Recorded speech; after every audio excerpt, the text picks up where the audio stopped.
Hi, Lisa Wellman here, the state senator from the 41st Legislative District.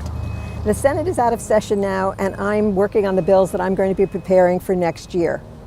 But there's one thing that I learned being on the inside. We cannot keep funding the state on sales and property taxes. Not only is it the most regressive way to fund the state, but it's not raising sufficient funds to pay for all the things that we need to do. And we've been underfunding things for many years now. Important things like our community and technical colleges. So vital for our educational system and for so many kids. Our mental health facilities. We've even been underfunding training our local police forces. That's not good, that's not right, and we've got so much else that needs funding. And I worry that though we funded McCleary, is it really going to be sufficient and sustainable in the long run? You know, in the 41st Legislative District, one of our school districts has 400 new kids coming on board every single year. I worry that we haven't put in enough funds to help them. A workforce ready for a 21st century economy is vital to our state.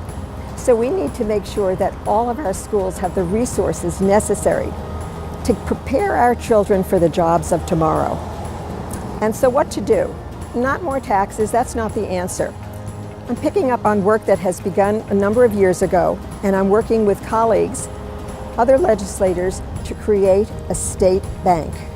Many state agencies are parking their reserve funds in big banks, and they're making 1% on the money, but those big banks are making all the profit.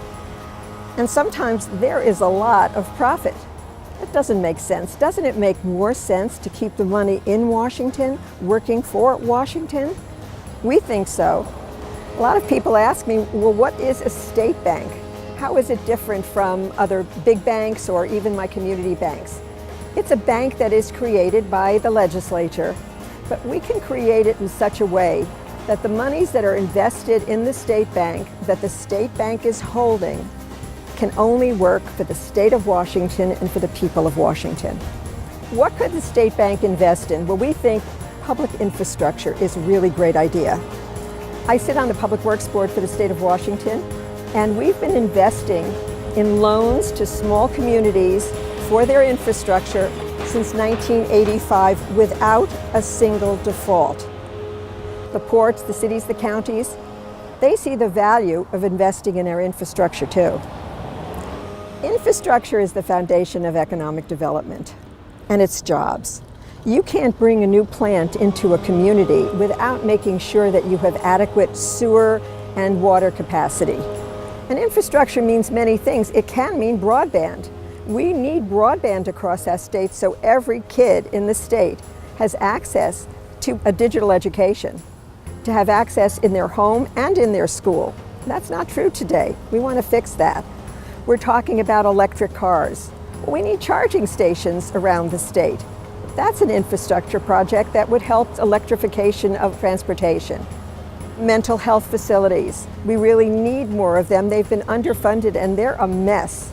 It's not right. We're not taking care of business.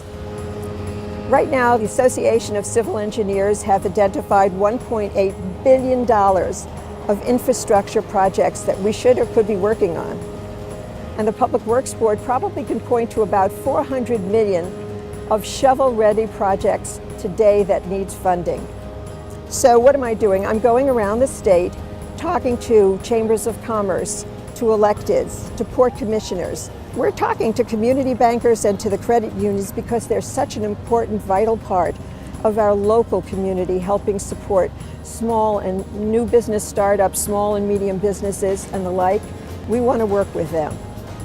So I'm talking to as many people as possible, hearing what they have to say, getting their ideas, hearing about their concerns, and now I'm asking you for your ideas and your concerns. I'd love to hear from you. Here's the information on how to reach me. Please let me know what you think. And once again, thank you so much for giving me this honor and the opportunity to serve.